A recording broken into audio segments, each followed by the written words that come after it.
Okay, who's next, Amy?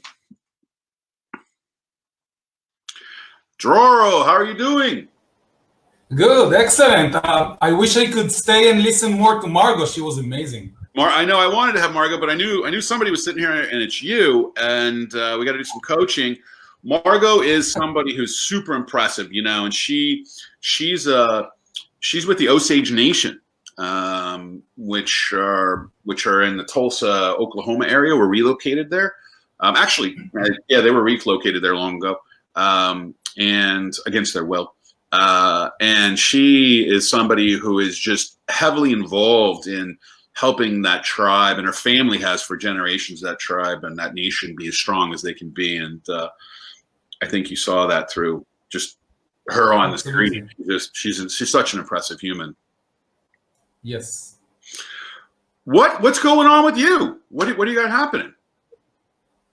Well, we're trying to move forward through COVID-19, trying to keep up the business, and maybe even coming up with something that is super exciting and new to consumers.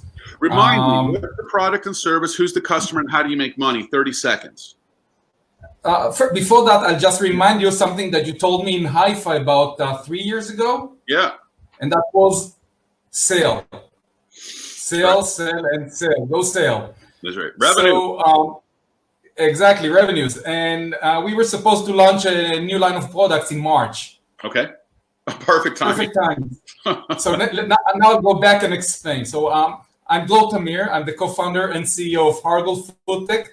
And we are the first in the world to grow grasshoppers on commercial scale, because grasshoppers are nature's most efficient protein source. They are healthier for humans and more sustainable to grow. That's awesome. Now, when you say large scale, like how many pounds or tons or kilos are we talking about? Well, right now we have in the freezers, we have a little bit over 1 ton of grasshopper. That's a over lot of 1 million grasshoppers. Excellent. I mean, it's a lot. And grasshoppers are pretty profitable, and more people. Are you grinding that up into, what are you grinding into flour? Is it just grasshoppers? What are you doing with those grasshoppers? Well, first, there is one fact that you should know, that is grasshoppers are the most commonly eaten insect in the world, consumed by 2.5 billion people across Asia, Africa, and Central America. In those regions, they are considered a delicacy, enjoy very high demand and prices. The problem is that the supply comes from collection in the wild, which is limited to a 4 weeks season. Our technology enables us to grow them year-round much more efficiently. However, we are focused now on the European and US markets, and consumers in those markets, well, most of them will not eat the whole grasshoppers. If I'll show you something like this, you will not consider it as a hungry. I'm getting hungry. Baseball is coming back, I think, in 2 months, and you'll be able to go to Seattle Mariners game. For the last 3 seasons, they've been serving whole roasted grasshoppers, and it is sold out. However, that's still a small niche in the market, and we believe that eventually you can use the grasshopper protein. We dry them, we mill them into a powder, and we add them to a wide range of food products. So right now, you're growing, harvesting, and then repackaging and selling the grasshoppers. Exactly. Now I have a question. I have a question. Okay. We are engaged in joint ventures to develop finished products, energy bars, and many more. And so my question is this, and I think when I think of Israel, I think of the technology that was distributed around the world to help grow hydroponic plants, right? A lot of that innovation and technology happened in Israel. Exactly. I've been in different African countries during that growing season, and where they've got those big sheets and bright lights, and they're attracting the grasshoppers, and they show up when the wind blows one way, and it's it's very inefficient. Have you thought about trying to package your method for large-scale growth of grasshoppers, and then selling the farming method you have, so that you're not just selling the product of grasshoppers, you're selling the method and the tools and everything associated with growing grasshoppers on a large scale, and not having it tied to the 4-week seasons that happen each year. Absolutely. We see that as a major part of our future. However, the road to be able to pack the technology and the know-how that we gathered is not simple. Last year, we received the grant from the Israeli Ministry of Foreign Affairs and the Israeli Innovation Authority to develop smallholder grasshopper farms. And so we are working on that technology that will enable every farmer across Asia and Africa to grow their own grasshoppers. Yeah, I mean, when I was there, I was talking to every single one of those farmers, and I would talk to them. I say, look, you don't have to do it this way. You can do this on a large scale. Just use Uncle Google. It's your friend. Find out what they're doing in Israel and start doing it here. You would grow year round. You don't have to be dependent upon this 4-week season, which the wind blows one way, they're there and they're gone. It's really quite phenomenal. I don't know if you've ever seen that collection process, but it's not efficient. Okay. You are the reason I'm getting so many emails. Huh? You are the reason I'm getting so many emails from Africa asking for the technology. It could be true, because I just continually am like, look, you don't have to do this way. Yeah, that's the reason I ask. I really do believe that's a massive market, and I would be focusing in and I'd be honing in on that, and I'd be trying to grow that as fast as possible, because now you're empowering these people to do it on their own and use your equipment. And I tell you what, they're hungry for it, because they can't get enough grasshoppers. And so now what I'm going to do is switch back. I'm going to switch back. Thank you for that. Keep that in your mind about how can you accelerate the ability to provide the actual farming equipment to grow grasshoppers instead of them collecting. Now I'm going to go back to your products. How are you distributing them right now? Are you doing on the internet, wholesalers? What's your? I heard some retailer, but what's your current distribution strategy, and where are you distributing your grasshopper product? Right now on the internet, online, direct sales through our website. The reason for that is we are still operating on a relatively small scale, so inventory is relatively small.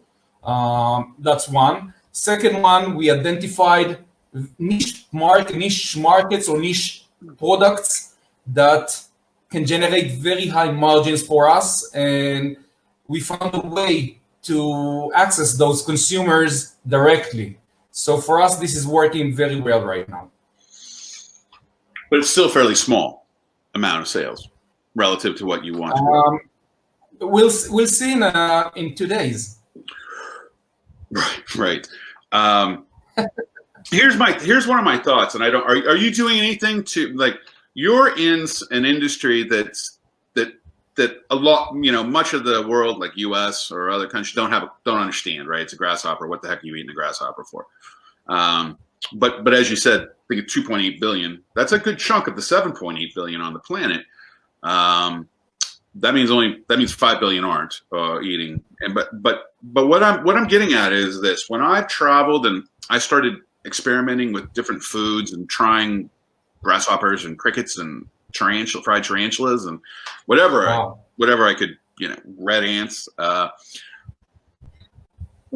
It seems to me that there's a novelty to this that could be exploited on the internet in a cooking show of some kind, or in some way to.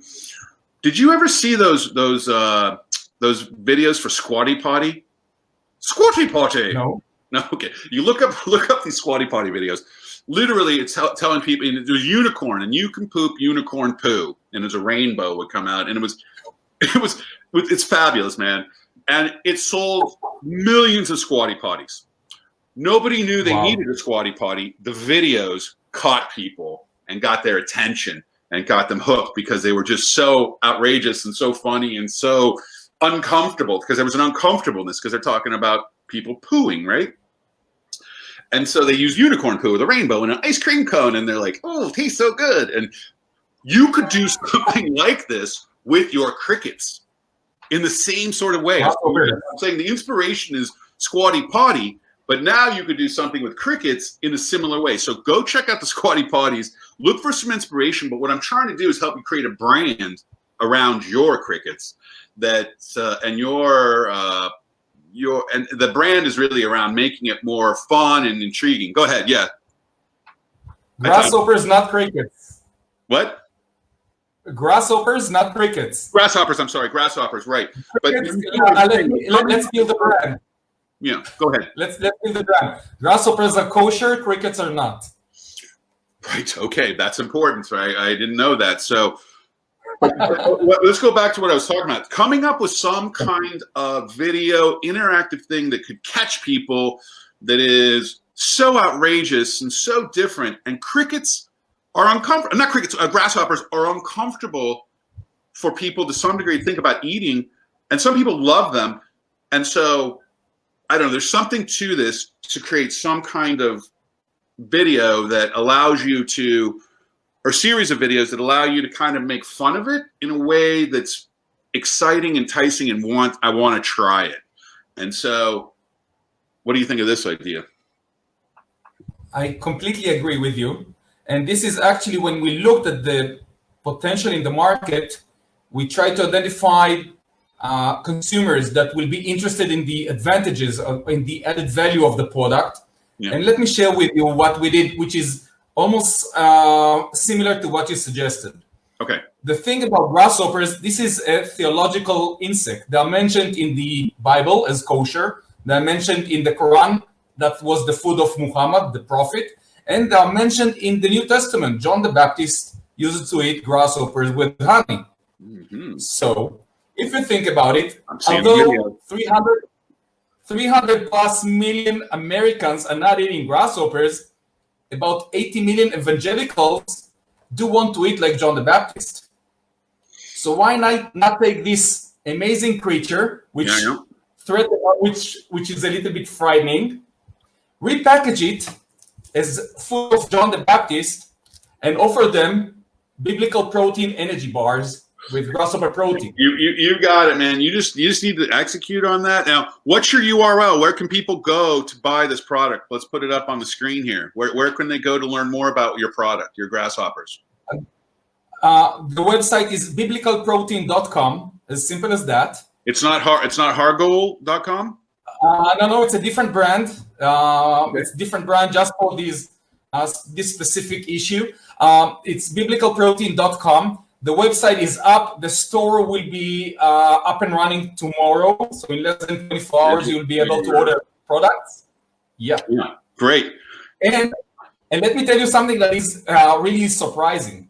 After when we started showing these energy bars to everyone, people got so excited because of the amazing taste. They asked for the whole grasshoppers. So we added a new product, the whole grasshoppers back with the same package of John the Baptist. Brilliant. You know, I don't think people realize how good the grasshoppers can taste, because they do. They taste good. You got to learn not to eat the wings, and you got to learn to eat them differently. But I think that, and I've tried products made from the powder, like a flour, and as long as you get over your head that it's a grasshopper, it's not. It's just a food product that tastes good and is healthy for you. And so, it's going back to Squatty Potty, man. Go check out these videos and watch them, because you've got a gold mine, and you just need to figure out how to take that inspiration from Squatty Potty and apply it to your grasshoppers. And guess what? You'll have people sharing and posting and buying your grasshopper products and healthier as well. So, healthier. Absolutely. I completely agree with you. And in a couple of months, you'll be able to even enjoy gummy hoppers. Gummies with grasshopper protein. Are you going to put a little bit of THC in those gummy? We're thinking about it. Actually, what we're trying to do is a couple of those. We're trying to see if the grasshoppers will eat the cannabis leaves, which you don't use. Oh my goodness!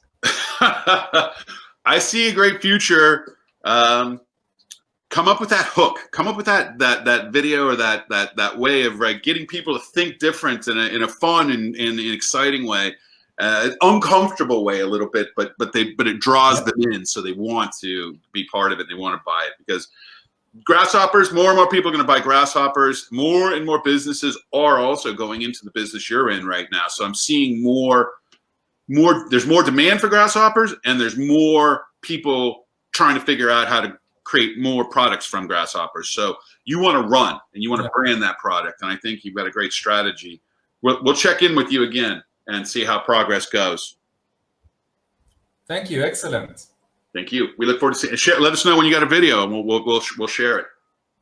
Oh, it will be on YouTube in 30 minutes. It is uploading right now. Okay. It's a 2 minute clip about John the Baptist. Just look for biblical protein on YouTube. You'll see it. Okay, great. This is so exciting. Thank you. Good luck, my friend. Thank you. Thank you very much. Thank you. Well, you can create any business you want to create out of anything where there's demand. And who knew, at least in the US, there's demand for grasshoppers with 2.8 billion people eating grasshoppers, and you only can collect grasshoppers 4 weeks out of the year. And so when your ability to actually produce and grow those grasshoppers and not have a time to a 4 week period, you're innovating, you're creating new ways to provide the products that people want from you as the business. So, okay.